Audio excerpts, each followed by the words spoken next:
I was recently having conversations with two different friends of mine on the relationships that we have with each other as people. And as somebody who constantly talks about how our relationship with ourselves and our relationship with each other as people inherently is connected to our relationship with our planet, two particular conversations actually really hit home and they're very interconnected. So I'm going to be talking about that today. One of the conversations was we don't owe each other anything. And we were not talking about it within the friendship, we were just having a conversation about with people, right?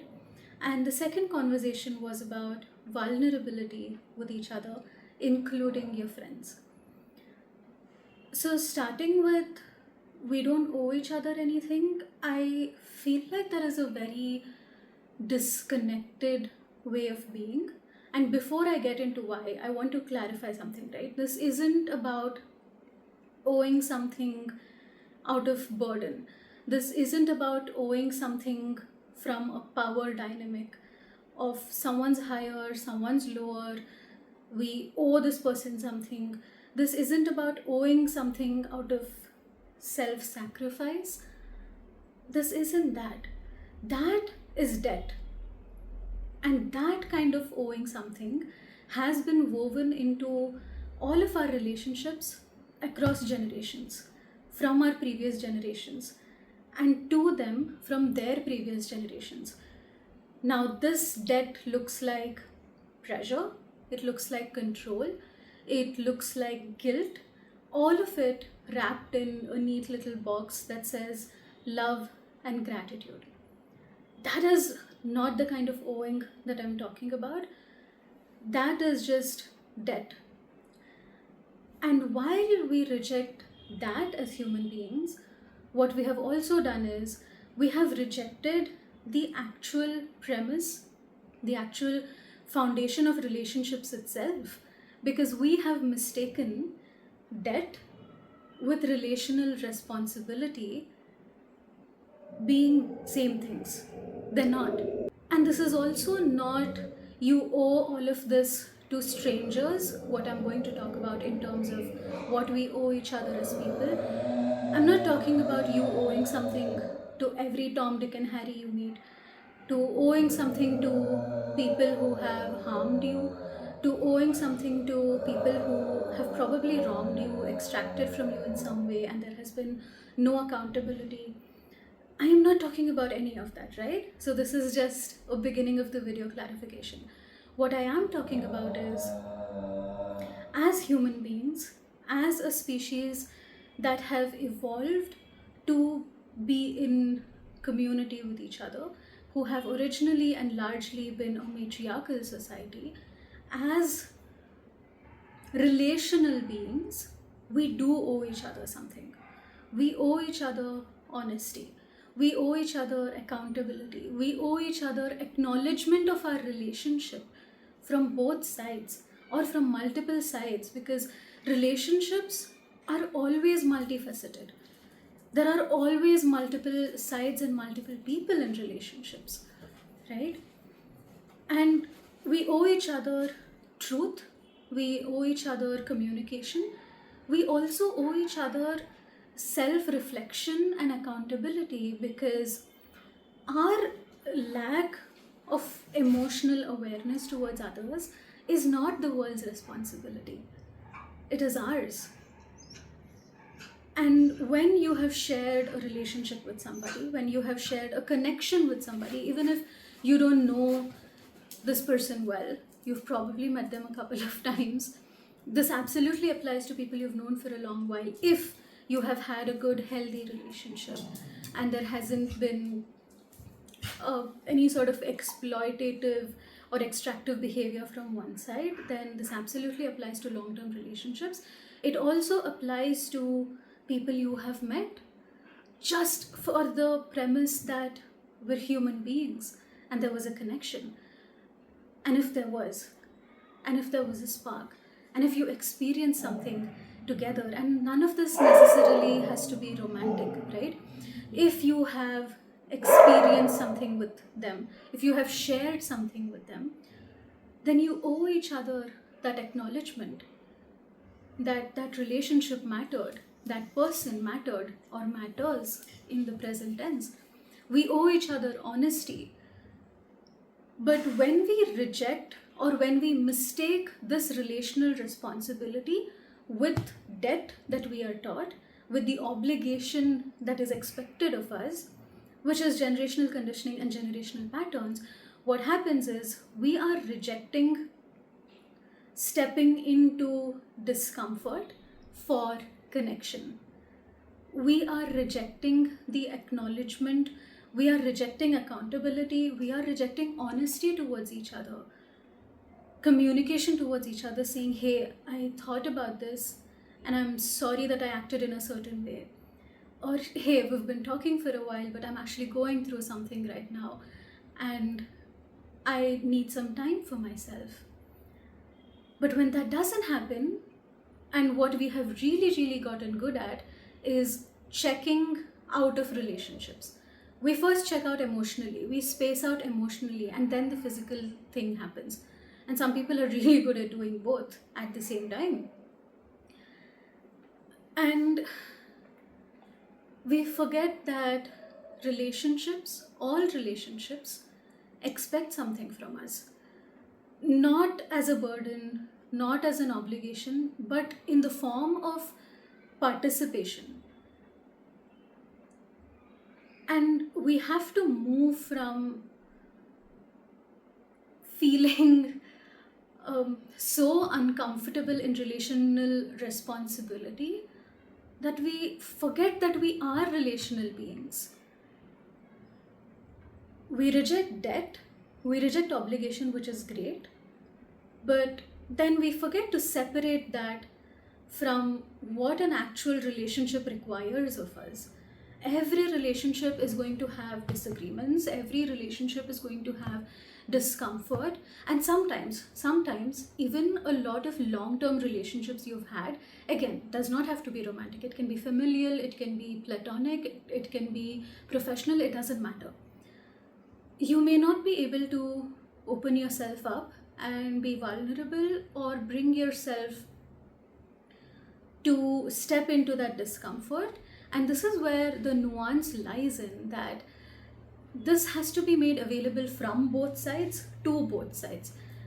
So if you see that one side is lacking, maybe from your side or their side, then it's time to take accountability for that, right? And on the other side, you've probably just met someone and you feel like you can open up to them. And you do open up to them and you see that there is reciprocity. That reciprocity is the basis for healthy functioning relationships, and we forget that. We have simply forgotten that reciprocity. And this, in its entirety, translates and applies to our relationship with the planet.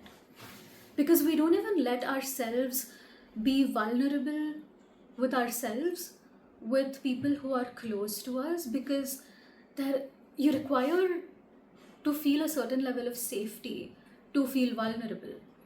And if you don't feel that within yourself to be vulnerable, you don't feel that with people around you to be vulnerable, because nobody externally can provide safety if you don't feel it internally, because it comes from feeling it internally first, feeling safe in being vulnerable, no matter how it may be received as an adult. Again, we're not talking about bullying, social ostracization, and isolation of people. That again is a different topic. But once you find the safety within yourself to be vulnerable, and you can find the courage to be vulnerable with others as well, that is when relationships deepen. You can absolutely have relationships without being vulnerable. But true, genuine relationships, deeply meaningful connections and relationships, they come from being vulnerable with each other. From not just you being there for somebody, but from you not taking away what is owed to the person you are in this relationship with, to be there for you, to build trust. And one of the most beautiful things that human beings do for each other is to be there for each other through highs and lows, through ups and downs, through light and dark. And when you don't let yourself be vulnerable, you're taking away that opportunity for that beautiful, deep, meaningful connection from yourself as well as the people who are around you who actually do care about you. And like I was saying, this absolutely, in its entirety, it applies to our relationship with the planet.